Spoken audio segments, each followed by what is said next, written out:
है। Islamabad JD Vance जा रहे हैं, जो कि अमेरिका के उपराष्ट्रपति हैं। डोनाल्ड ट्रंप ने उनको बोला है कि आप जाएं इस्लामाबाद में और तेहरान के ऑफिशियल से आप वार्ता करें ताकि इस युद्ध को खत्म किया जा सके।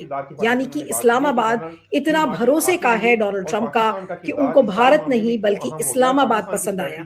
खबर भी आ गई है कि जेडी वैंस जा रहे हैं, इसका स्क्रीनशॉट मैं आपको दिखाऊंगी।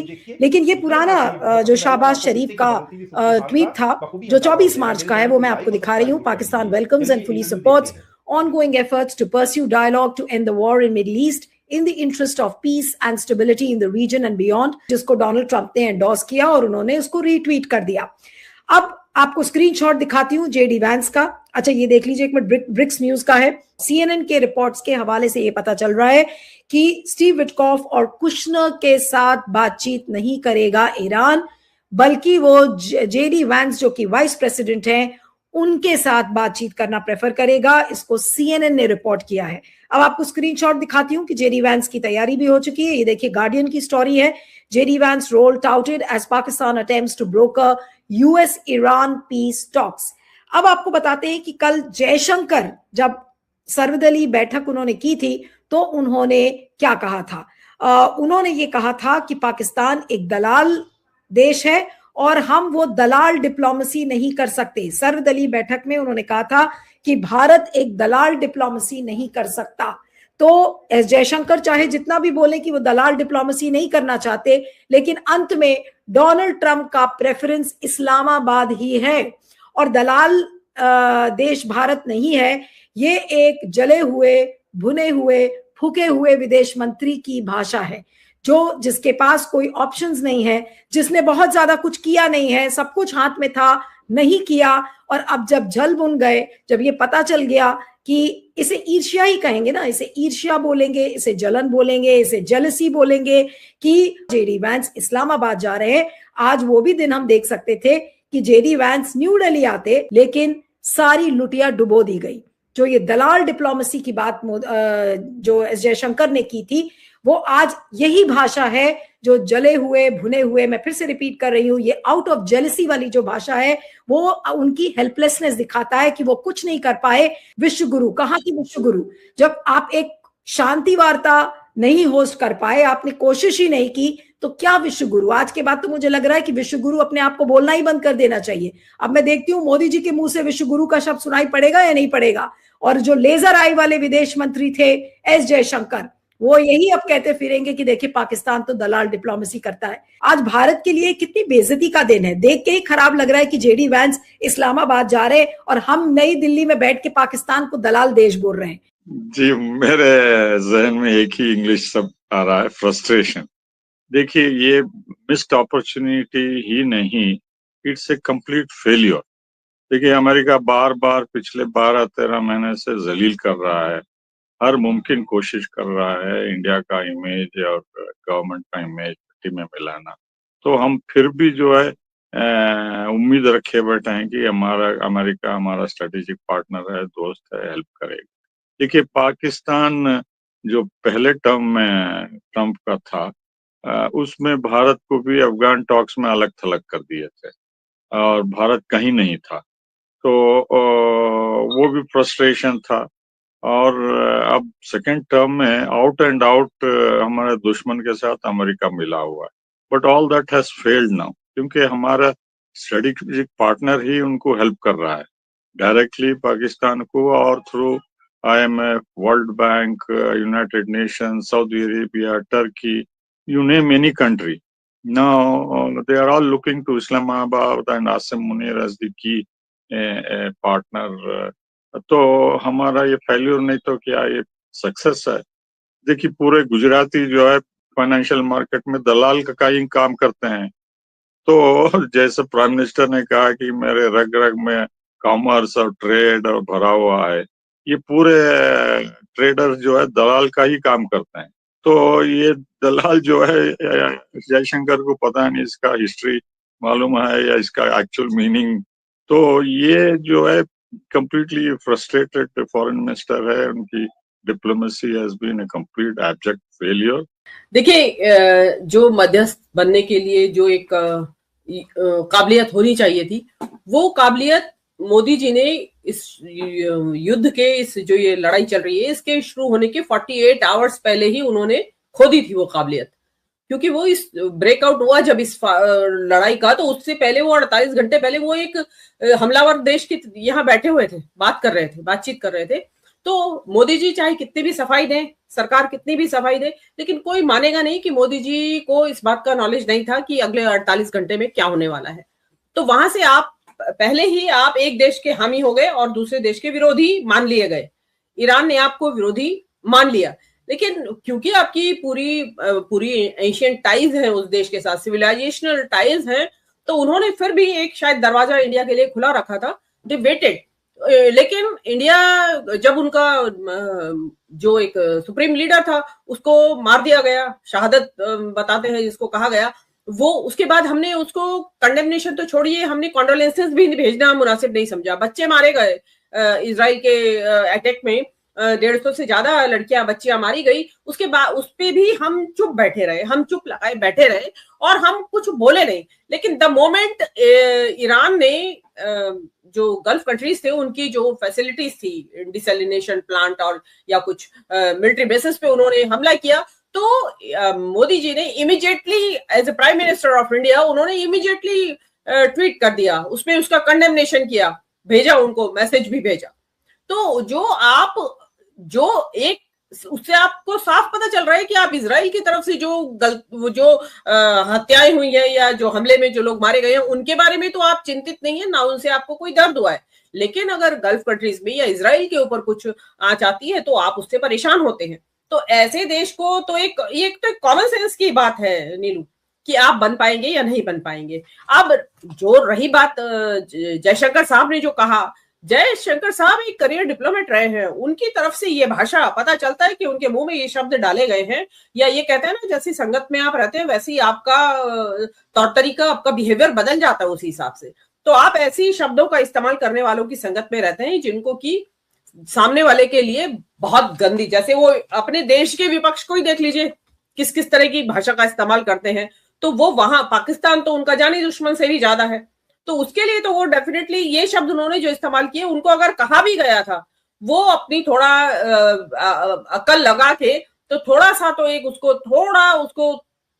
थोड़ा मॉडरेट भाषा उनको इस्तेमाल करनी चाहिए थी।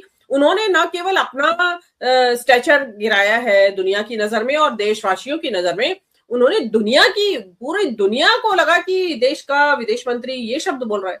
और विदेश मंत्री की जो भाषा है वो खाली जयशंकर की भाषा नहीं मानी जाएगी, वो इस भारत देश की भाषा मानी जाएगी। और भारत देश की भाषा तो शायद मुझे नहीं लगता कि आज तक कभी डिप्लोमेटिक चैनल्स में मीडिएशन करने वाले देश को दलाल शब्द की उपमा दी गई है। जो आपने कहा कि he is green with envy, वो इतनी मतलब बर्दाश्त नहीं हो रही है ये कि क्यों। शायद टर्की अगर मीडिएशन में होता तो शायद इतनी परेशानी ना होती। जिस पाकिस्तान को आप कहते हैं कि ये तो चिल्ली भर है और दिन भर आप कहते हैं, गाली की तरह इस्तेमाल करते हैं, भाई हम लोगों को कहते हैं आप पाकिस्तान चले जाइए अगर आलोचना करनी है भारत सरकार की, तो वो जिस शब्द को आप गाली की तरह इस्तेमाल करते हैं वो मीडिएशन कर रहा है। तो वो चीज इनको बर्दाश्त नहीं हो रही है। आप देखिए पाकिस्तान का वजह है बहुत सारी। नीलू जी आपने इस चीज को एक्नॉलेज किया और मैंने तो बार बार कहा है कि मैं इस युद्ध के बारे में मैंने आज से 12 दिन पहले कहा था कि पाकिस्तान मीडिएशन करेगा इसमें। उस टाइम तो बात हो गई थी, किसी ने पहचान भी नहीं किया इसको।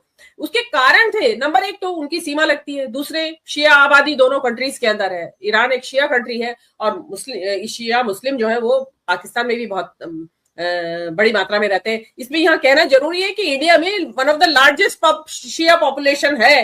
कायदे में तो इंडिया का हक बनता था, बुलाया जाता कि भाई आप शिया पॉपुलेशन है आपकी और आप यहाँ से कोई मिनिस्टर ऐसा आदमी भेजिए, इंटरमीडिएरी जो वहां समझाए उनको, लेकिन वो हम नहीं कर पाए। वहां से जो बताया जा रहा है कि आसिम मुनीर जो है उनके जो फील्ड मार्शल है, उनका बहुत अच्छा एक्सेस ये आपके रिवॉल्यूशनरी गार्ड्स IRGC में है। तो इस टाइम जो बताया जा रहा है कि सुप्रीम कमांडर की हत्या के बाद से वहां पे इन अ वे IRGC के हाथ में पूरी कमांड है, सत्ता है। 31 जो उन्होंने प्रोविंसेस में उन्होंने बांट दिया है। तो जो वो व्यक्ति ज्यादा सुटेबल है इस नेगोशिएशन को करने के लिए कि जो डायरेक्ट इधर के पार्टी से भी बात करे और उधर IRGC को अपनी बात को सीधे सीधे पहुंचा दे। तो वो चीज है। और ईरान से उनका पुराना संबंध है। और देखिए, ईरान से तो हमारा संबंध तो एक्चुअली तो हमारी सीमाएं लगी हुई थी ईरान से। अनडिवाइडेड इंडिया को अगर देखें तो पाकिस्तान तो हमारा ही, हम ही थे ना, इंडिया ही था ना, पाकिस्तान भी पहले। तो ईरान और पाकिस्तान की सीमाएं लगी हुई हैं।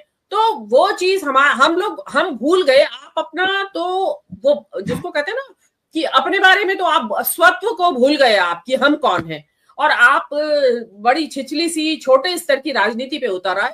उसका नतीजा ये हुआ कि आप एक तो इतना इंपॉर्टेंट एक इवेंट दुनिया के उस पे चल रहा है कि जिसको कहा जाता है कि थर्ड वर्ल्ड वॉर हो सकता है, उसको जो रुकवाएगा वो इस दुनिया में बहुत सम्मान का पात्र बनेगा कि भाई इसने मीडिएशन करके इस थर्ड वर्ल्ड वॉर को रुकवा दिया है। आपने वो अपॉर्चुनिटी खो दी। तो उसका मतलब ये नहीं है कि बजाय कुछ बोलने के आप चुप भी रह सकते थे, बजाय अपना ये सम्मान गिराने के। इस पे एक सवाल मेरा जयशंकर साहब से भी और मोदी जी से भी है कि मोदी जी जब यूक्रेन की वॉर रुकवाने के चक्कर में इतने क्राइसिस में वहां 10 घंटे की ट्रेन जर्नी करके वो रशिया से यूक्रेन गए, वहां से 10 घंटे की जर्नी वापस करके आए रशिया और यूक्रेन के बीच में, और इवन झूठा एक ट्वीट भी चलवा दिया, एक मीम चलवा दिया, पापा ने वॉर रुकवा दी, तो और रुकी भी नहीं थी वॉर। तो मोदी जी वहां, I am sorry to use Jaishankar words, Modi ji वहां दलाली करने गए थे या मध्यस्थता करने गए थे युद्ध रुकवाने की? उस वक्त तो मध्यस्थता थी। मोदी जी करे तो मध्यस्थता, पाकिस्तान करे तो दलाली। तो ये बहुत बढ़िया है कि आप करें तो रासलीला और हो जाइएगा, क्योंकि तुरंत आपके लिए लाइव चैट में लोग लिखेंगे कि आप पाकिस्तान की तरफ से बोल रही हैं। जाएंगे, हम तो घूमना चाहते हैं, देखना चाहते हैं कि वो है कैसा देश। मेरी तो बहुत दिली इच्छा है जाने की। अगर आप सचमुच विश्व गुरु थे, आप ये भी एक जवाब दे दीजिए। ऑपरेशन सिंदूर के बाद हमारे जो स्ट्रेटेजिक ऑल वेदर फ्रेंड्स है, रूस और ईरान, किसी भी देश ने हमारा समर्थन नहीं किया, किसी भी देश ने पाकिस्तान की निंदा नहीं की। फिर आपको पाकिस्तान फील्ड मार्शल मुनीर, जो पाकिस्तान के फील्ड मार्शल है, उनको राष्ट्रपति ट्रंप ने व्हाइट हाउस में होस्ट किया और उन्होंने डॉक्टर जयशंकर को अपॉइंटमेंट भी नहीं दी। फिर आपने अमेरिका ने पाकिस्तान को एक बड़ा IMF से लोन दिया, वर्ल्ड बैंक से लोन दिया, उनके साथ एक डिफेंस पैक्ट साइन कर दी।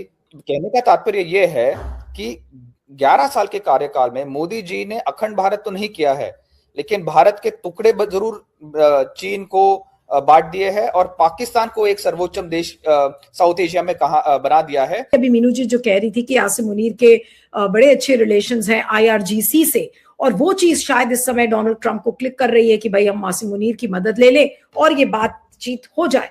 क्या आज ये हेफ्ट, उसको हिंदी में क्या कहते हैं मुझे नहीं समझ आ रहा, बट वो क्या हेफ्ट आज भारत के पास नहीं था, वो कैपेबिलिटी भारत में नहीं थी कि वो भी IRGC के साथ या फिर जो अभी जो नए सुप्रीम लीडर बने हैं उनके साथ वो बातचीत करते, उनको समझाते, और ईरान क्या भारत की बात नहीं मानता?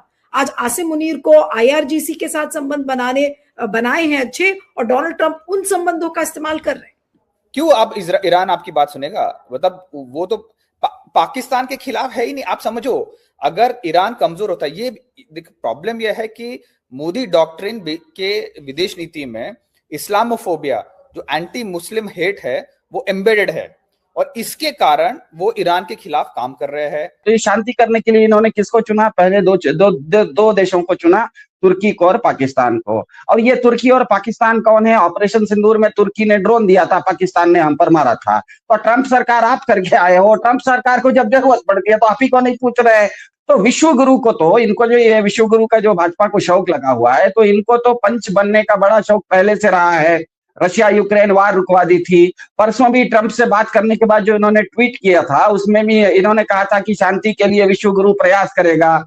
ऊपर से ईरान के राष्ट्रपति ने तो आपको पंच बनने का न्योता दे दिया था। जब उसने आपको फोन पर कहा था कि आप ब्रिक्स के अध्यक्ष के नाते आगे आइए, तो आपको तो पंच बनने का आपका रिकॉर्ड भी है, आपकी पंच बनने की इच्छा भी थी, और ईरान ने आपको न्योता भी दे दिया था। फिर मौका आप क्यों चूक गए? अब पछताए क्या होते हैं जब चिड़िया चुग गई खेत। अब जब ईरान ने पाकिस्तान को पंच मान लिया है, तो आपके अंगूर खट्टे हो गए हैं, क्योंकि आपने नहीं चखे, आपको वो अंगूर नहीं मिले, इसलिए आपको खट्टे हैं। अब आप अगर किसी शांति वार्ता को दलाली कह रहे हैं, तो मतलब आप तो ट्रंप और ईरान दोनों को एजेंटों को अपॉइंट करने वाला बता रहे हैं। तो जब इतनी आपको खींच है, जब आप किसी को दलाल कहते हैं, जब भारत किसी को दलाल कहता है, तो क्यों नहीं ईरान और ट्रंप साहब को टैग करके ट्वीट में उनको कहिए कि आप दोनों ने शांति के लिए कैसे दलाल को रख लिया है साहब, कहिए ना, उनको डांटिए ना भाई, विश्वगुरु आप हैं, आपको तो डांटना चाहिए ट्रंप को और ईरान को कि कैसे दलाल को तुम लोगों ने विश्व ये कर लिया है, शांति वार्ता के लिए कर लिया है। वो तो हिम्मत नहीं है इनको। तो मुझे ये लगता है कि समस्या बस इतनी सी साधारण सी है कि अनपढ़ राजा ने ना मुंशी प्रेमचंद को नहीं पढ़ा है। किसी को भी अगर पंच बनना होता है ना, तो सबसे पहले उसको बिगाड़ का डर नहीं होना होता है। बिगाड़ का डर अगर आपको है तो आप पंच परमेश्वर के पात्र नहीं बन सकते। देखिए, कोई रोक नहीं सकता, ना भारत ना कोई पाकिस्तान को ये मीटिंग होने से, और अमेरिका पूरी प्रयास कर रहा है, क्योंकि जैसा आपने बताया IRGC जो है अब पूरी ईरान की पावर स्ट्रक्चर में इन्फिल्ट्रेट है, कंट्रोल है, और उन्हीं का दबदबा है। और प्रेसिडेंट पेजेस्कियान वो आइसोलेट हो गए हैं, जो बातचीत के हक में थे और वगैरह। तो अब मुस्तफा खामने और अली लारिजानी की जगह जो आए हैं ब्रिगेडियर, वो भी IRGC के हैं। और IRGC का दबदबा इस जंग में इतना बढ़ गया है कि पैसिफिस्ट जो बताते थे कि अमेरिका से बात होना, तो वो साइडलाइन हो गए। पाकिस्तान के जो व्यूअर्स शायद आपका प्रोग्राम कुछ देख रहे हैं, उन्होंने मुझे कहा है कि you are welcome in Pakistan. देखिए, मैं पाकिस्तान जाना नहीं चाहती हूँ, मैं तो देखना चाहती हूँ। और मैं देखना क्यों चाहती हूँ, क्यूरियोसिटी मेरी पहले से भी थी कि जो मुल्क हमसे टूट के बिछड़ा है वो है कैसा, एक्चुअली है कैसा। और मेरी क्यूरियोसिटी ये जो इंटरनेट के जरिए, जो ये यूट्यूब और इनके जरिए इतनी ज्यादा बढ़ गई है कि मैं बहुत सारे पाकिस्तानी ब्लॉगर्स और इनका सबका यूट्यूब देखती हूँ, तो लगता है कि ये तो हमारी भाषा बोल रहे हैं, इनके कस्टम्स, इनकी बातचीत, इवन वो बात बात में हिंदुस्तानी फिल्मों का रेफरेंस देते हैं, उनके डायलॉग्स बता के अपनी बात को अच्छे से एक्सप्लेन करना चाहें तो वो हिंदुस्तानी फिल्मों का आसरा, वो अपनी बात को, वो अपनी ऑडियंस को समझा रहे होते हैं। लगता है कि ये तो बिल्कुल हमारी तरह बोल रहे हैं, हमारी तरह खा रहे हैं, हमारी तरह सब बात, सब कुछ तो हमारी जैसा है, खाली इनका नाम भी अलग नहीं है, इवन नाम भी हमारे हैं जो उनके नाम है। तो मैं देखना चाहती हूँ कि ऐसा कैसा देश है वो कि जो सब कुछ हमारा एक जैसा और उसके बाद भी दुश्मन है हमारा। तो ये मेरी एक क्यूरियोसिटी है, मैं उसको जानना चाहती हूँ। बताया जाता है कि कराची जो है वो बंबई जैसा है और लाहौर जो है वो दिल्ली जैसा है। तो ये चीजें मुझे लगता है कैसे है, क्यों है, क्या क्या करते हैं वो लोग, और क्या उनके क्या नेताओं ने ये दुश्मनी बनाई हुई है, या आम आवाम जो है वहां की वो भी उसी तरीके से जहर घुला हुआ है उनके अंदर। तो मैं जानना चाहती हूँ कि जो लोग दिन रात हिंदुस्तान की बात करते हैं अपने यूट्यूब प्रोग्राम्स में, जो पाकिस्तान के, इवन मैंने पत्रकारों को भी सुना है, पाकिस्तानी पत्रकारों को भी, वो इंडिया की बार बार उनकी जबान के ऊपर बात आती है, और जो बाकी के हैं इन्फ्लुएंसर्स वो तो है ही। तो उसमें लगता है कि जानना चाहिए, इसमें कोई क्राइम नहीं है। अगर इतनी ही दुश्मनियां होती कि एक बार जुड़ने के लिए जुड़ भी सकते हैं। East Germany and West Germany क्या यूनिफिकेशन हो नहीं गया? कितने 50 सालों के से भी ज्यादा टाइम के बाद वो लोग यूनिफाई हो गए, एक देश बन गया। ऐसा कुछ नहीं है, यू नेवर नो कि हिस्ट्री कब क्या मोड़ ले ले, आप कोई इस चीज को जान नहीं सकते। तो इसमें कोई, मैंने अगर ये ख्वाहिश जाहिर की तो मैं कोई देशद्रोही नहीं हो जाती हूँ। अटल जी भी गए हैं हम पाकिस्तान, तो और अडवाणी जी भी गए हैं। अडवाणी जी तो प्रधानमंत्री भी नहीं थे, चलिए अटल जी का तो मैं मान लूं। और आप ये मोदी जी गए हैं, वो तो अनाउंस गए हैं, वो तो जा सकते हैं, हम नहीं जा सकते।